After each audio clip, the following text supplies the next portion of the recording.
Hey y'all, it's your girl T. Y'all know me.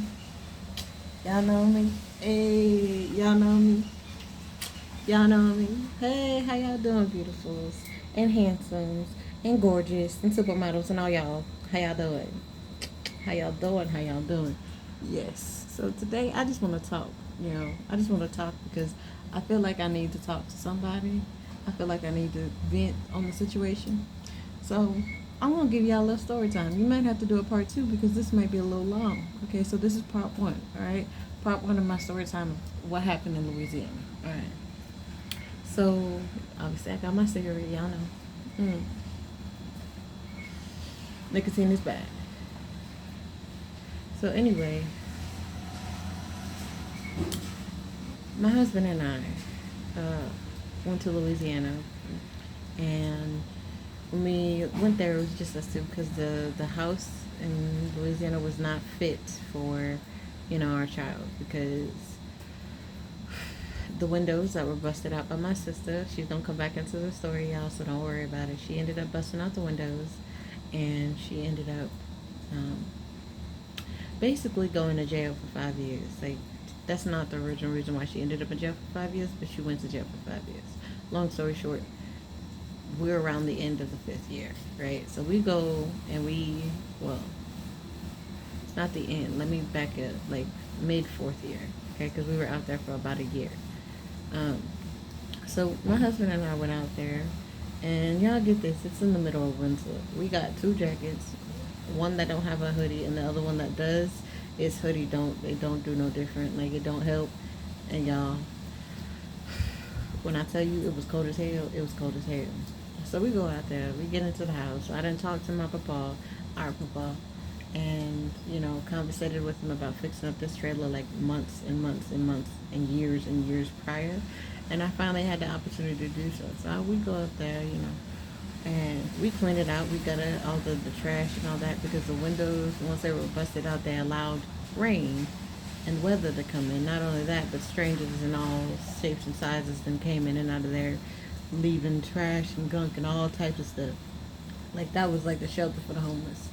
I guarantee you. But anyway, we cleaned it up, sanitized, all that good stuff. That was the first day. Boom. Second day. My husband and I were sitting there like, how we gonna do this? Because we ain't got nothing. Like, we ain't even have $5 to our name. Like, that, we literally spent the last bit of what we did have to get that.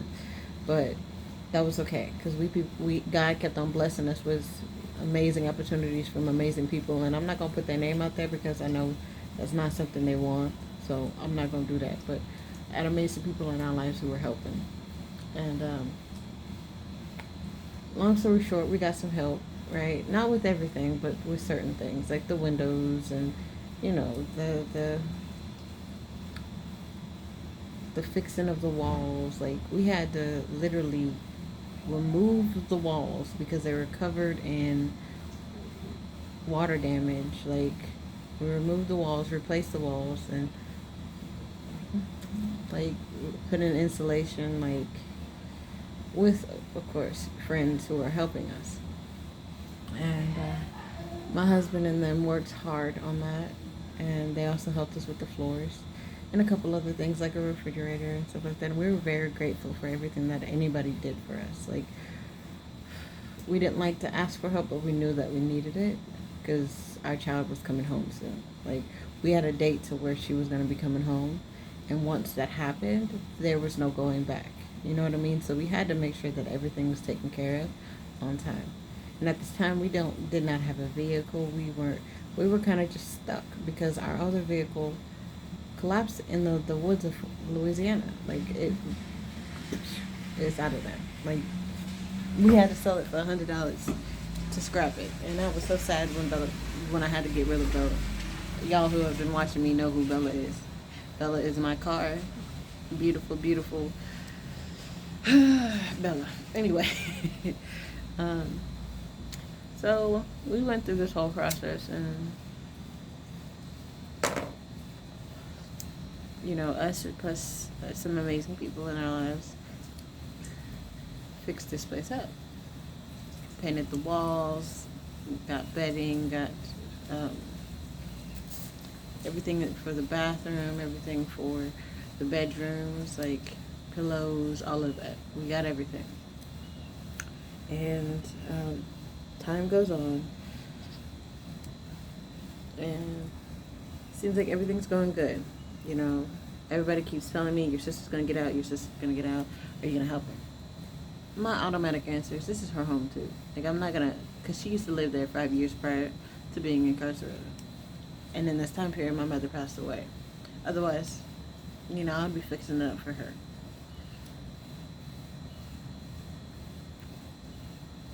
In my head, I was like, yeah, I know she coming home.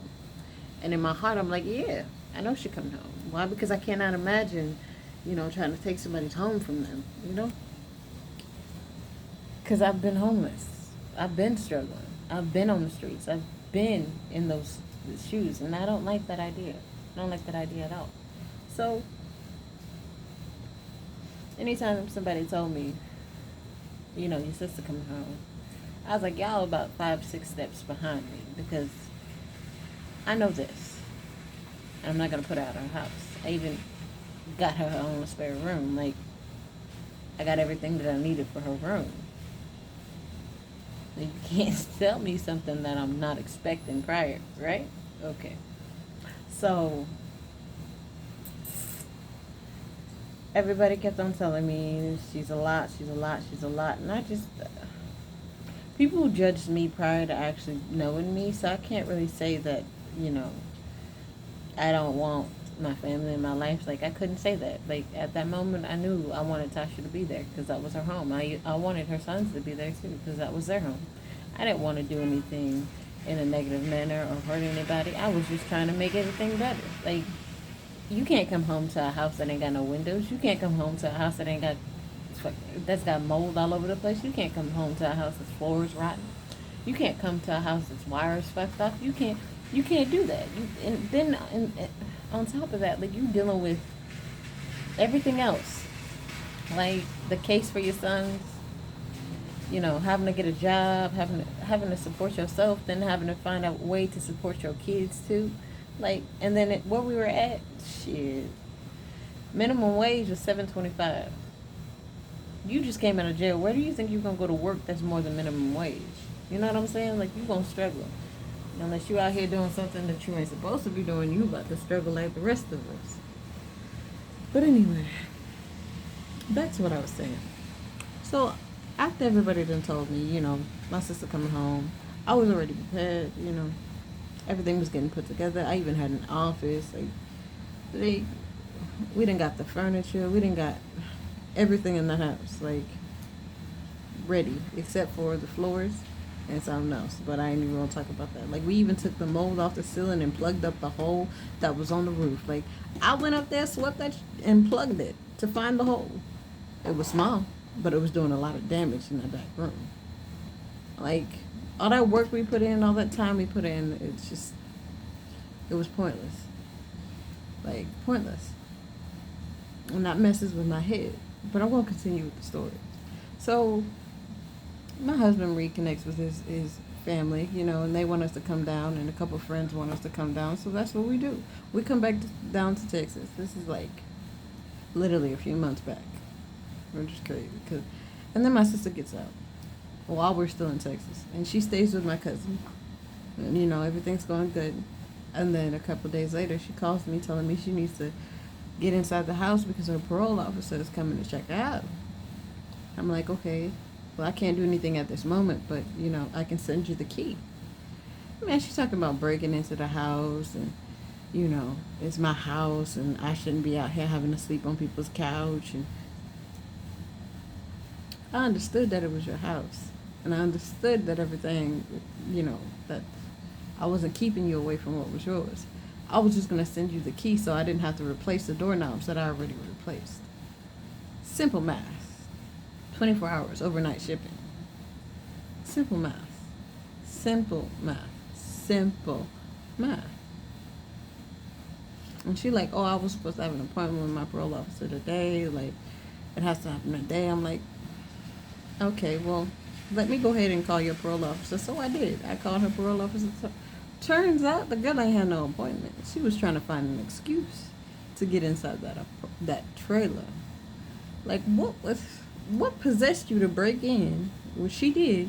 She broke in and stay, and then respond with, "I'm about to kick you, your husband, and your 5-year-old daughter out. I ain't met my niece, and you ain't never going to." Like, when you try me too many times. Like, you broke into my house and then you threatened to kick me out after I done all this shit for you and you ain't even know. Like, bruh, I had enough money to take you on a whole shopping trip. Like, get you brand new gear, brand new everything, so you can look as decent as you need to do for a job, a better opportunity. Not no 725, but something better. And you got the audacity to sit here and treat me like dirt, like dirt. Oh, you must have forgot. You must have forgot that I done a lot of things. Oh, wait, you don't know yet. That's the crazy thing. Like, you don't even know yet what I done for you. Okay, cool. So obviously somebody in your ear telling you a whole lot of shit that ain't accurate. Like how my friends did everything for us. So my friends painted the walls and paid for the paint.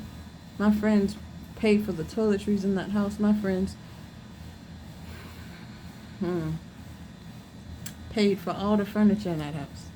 Don't get me wrong, they did help out with some things. I'm not saying that they didn't give, and I'm very grateful for what they did give. But you got it wrong. Somebody telling you a whole bunch of wrong information, and obviously you're not caring enough about yourself or your safety to care about me and mine. Like, the way you treat people shows how you treat yourself. And that is obviously how you see yourself. So if you want to be that beast, you haven't met mine yet. But that's because I choose not to show that mean, evil person on the other side. Why? Because I'm a changed woman. Why? Why would I? So I, do what I gotta do. The parole officer told me, call the police and tell them I did. And then one of my brothers hopped in. Right? Because my mother left the house to me, my sister, my brother, my other brother, my other brother. And that's it. All the adult children got the house. So, we sitting here like, and he and her just came up with the idea to say, okay, yeah, she could stay there. And the cops couldn't do nothing about it. Oh, you right. You sure right.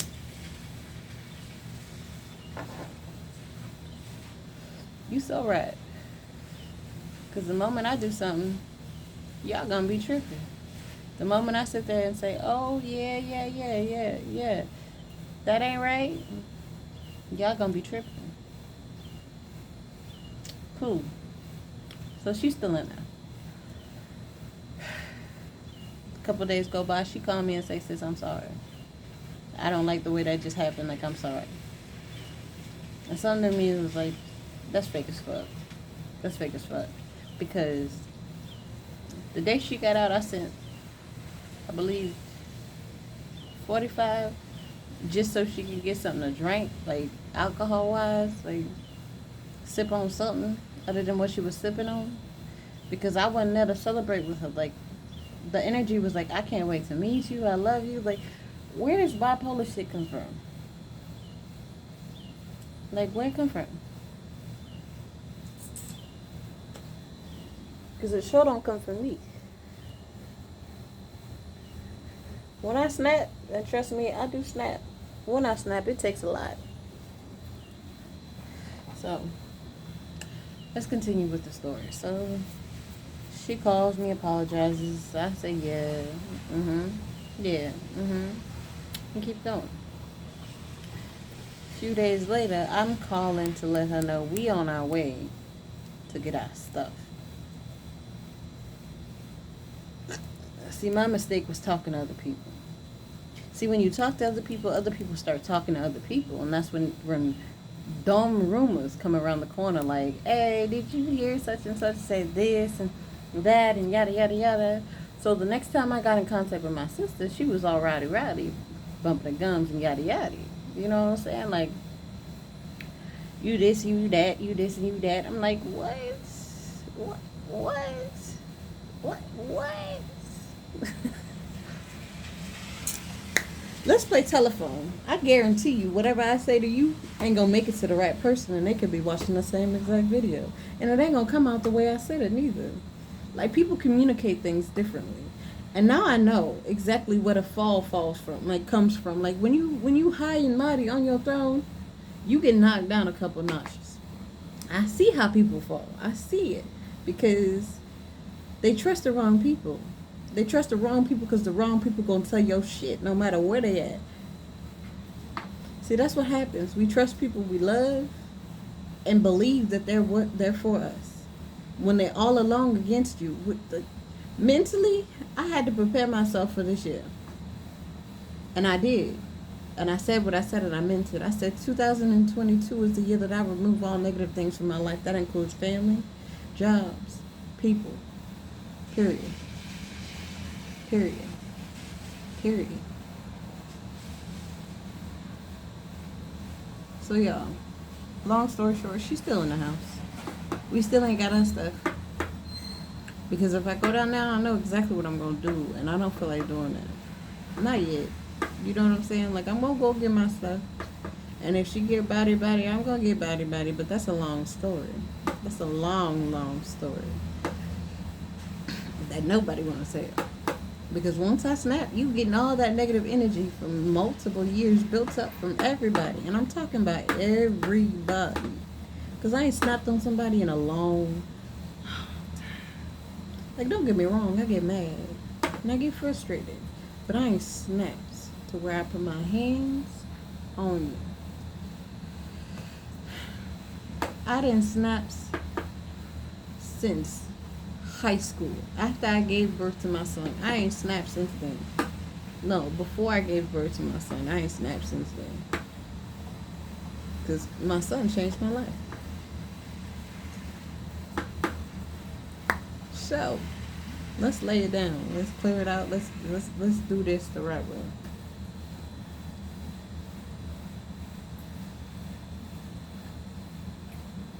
So we here now. And apparently we homeless. Again. Trying to build again. He working for a company. I'm trying to get a job with a company. And I'm like, how is this going to go for us? You know, like, because I was this close. This close. And it just got taken away. Don't get me wrong. We're one step forward. But we still got 5 million more to go. Like, sleeping on a couch ain't for me. It ain't for me. It ain't for me. It ain't for me. Ooh, I appreciate it, but it ain't for me. Not today, no. But yeah, that's where we at right now. And I'm just like, why is it that negative people always have a way of getting in your way? Like, I understand God lets us choose our own fate. If I would have known the energy she was coming with, like, don't get me wrong, people done warned me. But if I would have known the energy she was coming with, I would have been dismissed the idea of her being in there. Like, I didn't even get a heads up, hey, she crazy. I didn't even get a heads up, hey, she bipolar. I ain't get a heads up, hey, she gonna destroy your life. I don't know what type of karma I done built up or what I done to do this, to get this back. But y'all, I'm over it. Like, not even just a little bit. That's a lot of bit over it. Like, I'm over it. Alright, y'all, I'm gonna have to come back, obviously, because I'm already at the 19-minute mark. So I'm gonna pause the story right here. But hey, I love y'all. Y'all have a beautiful and blessed day. I might come back on later with a little bit. You know what I'm saying? A little bit. But we gonna have to see. We gonna have to see. Let me cover up my ear while I go inside. Cause y'all, I gotta go pick up my short. And my short's thick. And y'all wondering if I got hair still. I do. You see it? It's there. It's just wild and untamed right now. So I'm just gonna keep my little bonnet on. And plus, I love it. It's cute. You see the shimmer? You see that? You see it? Cute. Cute. All right. Anyway. Yeah, my nose itch. Anyway. I'll holla at y'all later. Bye, beautifuls. Bye, handsome. Bye, gorgeous. Bye, models. Bye, y'all.